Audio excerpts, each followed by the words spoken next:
Giants of Africa. Iri serukiramuco ry'uyu mwaka ryitabiriwe n'abana 320 baturutse mu bihugu 20 bya Afurika, rikaba ryaherukaga kubera mu Rwanda mu 2023.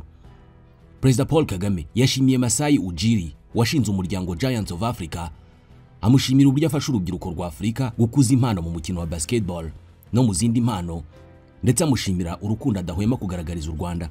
Uyu munsi ntabwo avuga Giants of Africa ngo ureke kuvuga Masai Ujiri, n'umukuru w'igihugu yamushimiye cyane. Masai Ujiri niwe watangije iki gikorwa, ndetse izina rye by'umwihariko mu Rwanda rimaze kumenywa na benshi. Ni umugabo ufite ubushobozi bwinshi haba mu cyubahiro kuri uyu mugabane wa Afurika, ariko akagira n'amafaranga.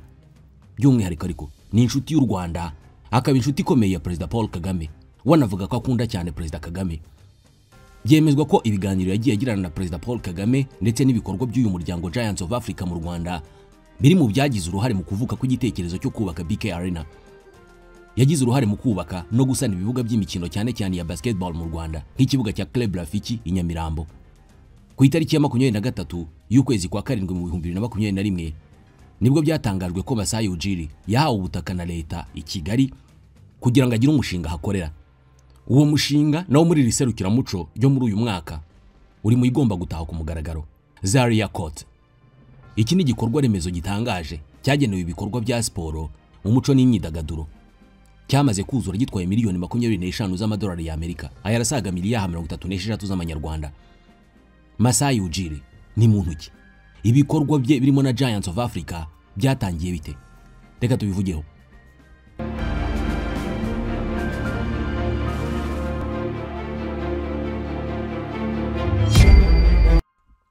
Yitwa Masai Michael Ujiri.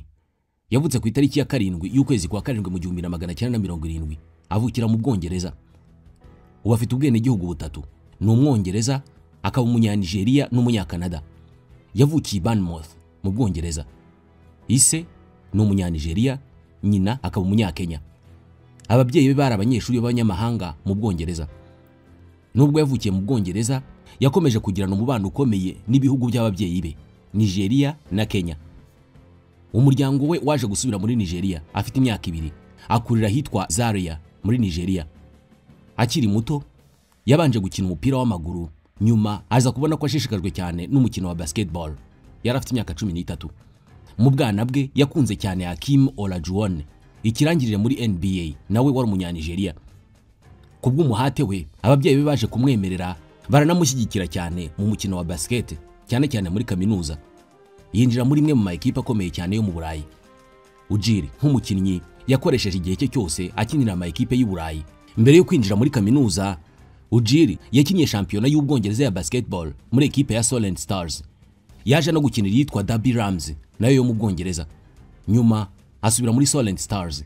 Rimwe na rimwe akajya akinira n'iyitwa Tournai Estampus. Byaje gukurikirwa no kugaragara rimwe gusa muri ekipe yitwa Hemel Royals. Nyuma Ujiri yamaze amezi 3 muri Finland akinira BC Nokia, aho yakinnye imikino 2 ibanziriza umwaka w'imikino pre-season mbere yo kurangiza amasezerano. Impano yo gukina basketball yayisubikiye mu gihugu cya Denmark. Masai agisubika gukina, urebye nibwo yari atangiye byanyabyo inzira yo kubikirangirire no kugira inshingano zikomeye mu mukino wa basketball ku isi. Mu mwaka wa 2002, nyuma yo kuba umukinnyi usanzwe udashamaje i Burayi, Ujiri yakurikiranye cyane akanita ku mpano z'abakinnyi mu kumenya abashoboye n'abadashoboye, scouting. Ahera muri ekipe ya Orlando Magic muri NBA, nyuma za kujya muri Denver Nuggets, zombi zo muri Leta Zunze Ubumwe za Amerika. Mu 2008 yabaye uwunganira abayobozi ba ekipe ya Toronto Raptors muri Canada. Masai Ujiri yagarutse muri Denver Nuggets mu 2010 nk'umuyobozi mukuru, general manager, akaba na vice president mukuru w'ibikorwa bya basketball muri iyi ekipe. Yari afite amahirwe menshi yo kugira uruhare mu ifatwa ry'imyanzuro ikomeye muri iyi ekipe, bituma yigaragaza, ayikura mu bihe bikomeye cyane yari irimo. Kubera iyi mpamvu mu 2013 Masai Ujiri yagizwe umuyobozi mwiza w'umwaka muri NBA. Muri shampiyona yakurikiyeho yagarutse muri Toronto Raptors nk'umuyobozi mukuru. Ujiri yifuza ko Afurika yakwigira ntikirukire mu burengerazuba bw'isi, ndetse akunda kuvuga ko Afurika ifite byose, mbetse ko ntacyo ibuze ngo itere imbere. Mu mpeshyi y'umwaka wa 2016 Masai Ujiri yeguriye imirimo ye Jeff Weltman nk'umuyobozi mukuru muri Toronto Raptors, ajya ku mwanya wa president ushinzwe ibikorwa. Ujiri nka president yakoze ibishoboka mu kubaka amateka n'intsinzi mu buryo burambye, afasha ekipe ya Toronto Raptors gutwara bwa mbere shampiyona ya NBA mu 2019. Icyakora muri uyu mwaka wa 2025 by'umwihariko ku itariki ya 27 y'ukwa gatandatu nibwo byatangajwe ko yatandukanye n'iyi ekipe ikina muri shampiyona ya basketball muri Amerika. Ni icyemezo cyatangajwe n'ikigo iyi ekipe barizwamo cya Maple Leaf Sports Entertainment. Cyavuze ko cyahisemo gutandukana na Masai Ujiri nubwo haburaga umwaka ngo amasezerano yarangire. Kugeza ubu ntabwo haratangazwa uzamusimbura kuri uyu mwanya. Mu kiganiro yagiranye na Robin Roberts kuwa kane ku itariki ya 2 y'ukwa gatandatu yagarutse kuri iki cyemezo. Ati byari imyaka 12 myiza hamwe na Toronto Raptors, kandi ndazirikana ndetse ngashima amahirwe nahawe, ngashima abagenzi banjye, abatoza, abakinnyi n'abanyiri ekipe ndetse na buri wese kubera ko babaye beza kuri jewe. Yakomeje avuga ko nubwo yatandukanye n'iyi ekipe ngo akunda umujyi wa Toronto, ni muri Canada. Iyi ekipe ya Toronto Raptors niyo muri Canada ariko ikina NBA. Ati nkunda Toronto cyane. Ati rwari urugendo rudasanzwe mu buzima bwanjye. Atari ku gihe cyari kigeze kubera ko ibintu byiza nabyo bigira iherezo. Masai Ujiri yatangiye kuyobora Toronto Raptors mu 2013 nkuko twabivuzeho mu kanya. Mu buzima bwe busanzwe yashakanye n'umunyamideli witwa Ramatu Ujiri. Bafite abana babiri. Ujiri yatangaje ko yibona nk'umuturage wa Canada ndetse n'umuhungu wa Afrika. Uyu mugabo yemeje ko afite ubwene gihugu bwa Canada kandi akanagira passport yemewe y'iki gihugu. Yiswe the Officer of the Order of Canada, nk'umuntu w'indashyikirwa.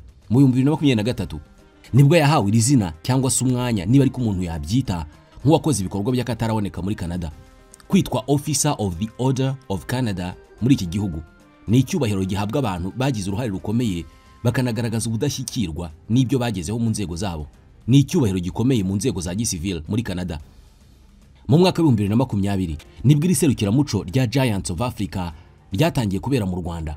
Ku nshuro ya mbere ryabaye ku matariki ya 16 kugera ku ya 20 y'ukwa munani muri uwo mwaka.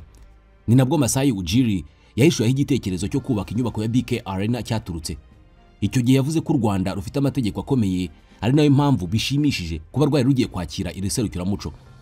Yagarutse ku buryo mu myaka yashize yatumiye Perezida Paul Kagame mu mukino wa NBA All Stars muri Canada, areba umukino hamwe n'irushanwa rya dunk, kwinjiza umupira mu gakangara wazamutse hejuru cyane ukitendeka kuri ka gakangara nyine. Perezida Kagame ngo muri uwo mukino yari yicaye muri stade, Masai akajya mureba buri kanya ariko agasanga yubitse umutwe. Ngo yaketse ko hari ikibazo gihari, niko kumubaza ibyabaye. Perezida Kagame ngo yongeye kubika umutwe, ngo aramubaza ati bizasaba iki kugira ngo twubake arena nk'ingi muri Afrika mu Rwanda. Yavuze ko kuba u Rwanda ari igihugu cyagaragaje intsinzi nyinshi kuri uyu mugabane ngo biri mu mpamvu zatumye rutoranyirizwa kwakira iri serukiramuco rya Giants of Africa. Yakomeje agira ati kuva muri ibyo bihugu byose tukarizana hano ku bwanjye no gutsinda. Ati iyo dutsinze muri sport dutsinda mu kibuga tukanatsinda hanze yacyo. Ati iyo utsinze hanze y'ikibuga uhuriza abantu hamwe, wongerera abantu ubushobozi bityo ugatera imbere. Perezida Paul Kagame nawe icyo gihe yashimye Giants of Africa iheshishemo uyu mugabane, byaba mu mikino, mu muco n'imyidagaduro, bigashyira urubyiruko mu mwanya wo kugera ku rwego rukomeye. Yavuze ko abasura u Rwanda bahageze ku nshuro ya mbere ngo bazabona ko rufite abantu bagira urugwiro kandi buri wese ngo azabyibonera, ndetse kuri serukiramuco rizagenda neza buri wese abigizemo uruhare. Ati abaturage b'iki gihugu ibyahise tubisiga inyuma tukareba imbere, ahubwo tukabivanamo amasomo. Ariko abaturage bacu n'abantu bafite intego zikomeye, bakora cyane kandi dukeneye kwishima. No mu bibazo byose baciyemo bagombaga guhangana nabyo n'ubu ngubu bagifite. Ati nabwira buri wese ko bisanga kandi bazabibona. Nyuma yaho mu 2021 Masai Ujiri yongeye kuvugwa cyane mu Rwanda ubwo yahabwaga ubutaka na leta. Icyo gihe yahawe inkonda butaka ku butaka bwa hegitari 2 n'ibice 4 mu mujyi wa Kigali. Inkonda butaka ni uburyo bwo gutunga ubutaka bushingiye ku masezerano leta igirana n'umuntu ikamuha uburenganzira busesuye kandi bwa burundu. Masai w'imyaka 51 icyo gihe byari bibaye, ariko yaranasanzwe ari inshuti y'u Rwanda, by'umwihariko akaba umuntu hafi wa Perezida Paul Kagame. Ni umwe mu bagize uruhare mu ivuka ry'igitekerezo cyo kubaka BK Arena. Byaturutse mu biganiro yagiye agirana na Perezida wa Repubulika Paul Kagame. BK Arena yuzuye itwaye miliyoni 104 z'amadolari y'Amerika. Yagize uruhare mu isanwa ry'ikibuga cy'umupira wa basketball cya Club Rafiki i Nyamirambo. Ibi ni bimwe mu bikorwa byashibutse ku ruhare Masai Ujiri agira mu iterambere ry'umukino wa basketball mu Rwanda ndetse no ku mugabane wa Afrika muri rusange. mu 2021 yabarirwaga umutungo wa miliyoni 20 z'amadolari ya Amerika, ariko mu 2025 abarirwa umutungo wa miliyoni 70 z'amadolari. Mu kazi ko kuyobora Toronto Raptors yinjizaga nibura miliyoni 15 z'amadolari ya Amerika buri mwaka. Uyu mugabo ubushuti afitanye n'u Rwanda nibwo bwamuhesheje ubutaka i Kigali. Yabuhawe ku mpamvu zihariye z'inyungu z'igihugu zigamije kwihutisha iterambere nk'uko bigenwa n'itegeko nimero 27 akarongo 2021 ryo ku itariki ya 10 y'ukwa gatandatu mu 2021 rigenga ubutaka mu Rwanda ndetse n'itegeko nshinga rya Repubulika y'u Rwanda. N'ubutaka buherereye mu mudugudu wa Amahoro mu kagari ka Rukiri ya kabiri mu murenge wa Remera mu karere ka Gasabo mu mujyi wa Kigali. Uretse kuba umunyamahanga ahabwa inkondabutaka yagaragaje umushinga w'ishoramari wagirira akamaro igihugu, umunyarwanda nawe afite uburenganzira bwo guhabwa inkondabutaka nk'uko bigenwa n'itegeko rigenga ubutaka mu Rwanda. Masai nk'umuntu wari ufite ubushake n'ubushobozi akimara guhabwa ubwo butaka yahise atangira umushinga wo kubaka Zaria Court Kigali. Zaria Court bikomoka kuri ka gace twavuzeho mu kanya ka Zaria muri Nigeria aho uyu mushoramari yakuriye. Iki gikorwa remezo Zaria Court Kigali cyagenewe ibikorwa bya siporo, umuco n'imyidagaduro, cyamaze kuzura gitwaye miliyoni 25 z'amadolari. Ni inyubako igizwe n'ibice bitandukanye birimo hotel ifite ibyumba 80, restaurant aho gufatira amafunguro n'ibinyobwa hejuru ku gisenge, gym aho gukorera na studio y'ibiganiro. Hari kandi ikibuga kiberamo imikino itandukanye, iserukiramuco, ibitaramo, isoko n'ibindi bikorwa. Irimo kandi iguriro rinini rizafasha abayituriye kubona ibyo bakeneye kimwe n'abashyitsi. Imirimo yo kubaka Zaria Court yatangijwe mu kwezi kwa 8 mu 2023 itangizwa na Perezida wa Repubulika Paul Kagame na Masai Ujiri. Iki gikorwa remezo kandi gifite ahantu mbera byombi hashobora kwakira abantu benshi. Abantu barenga 5,000 bashobora guhurira aho hantu. Harimo akabari gashobora kwakira abarenga 200 cyangwa se 300 bicaye neza, n'ikibuga cya basket ariho ahantu mbera byombi hashobora kwakira abantu 5,000. Mu kubaka Zaria Court abantu barenga 700 bahawe akazi gahoraho. 30% muri bo bari abagore. Hari kandi abarenga 3,000 bari bafitemo ibiraka. Amafaranga agera kuri miliyari 1 y'amafaranga y'u Rwanda yagiye muri abo bakozi agira uruhare mu bukungu bwabo.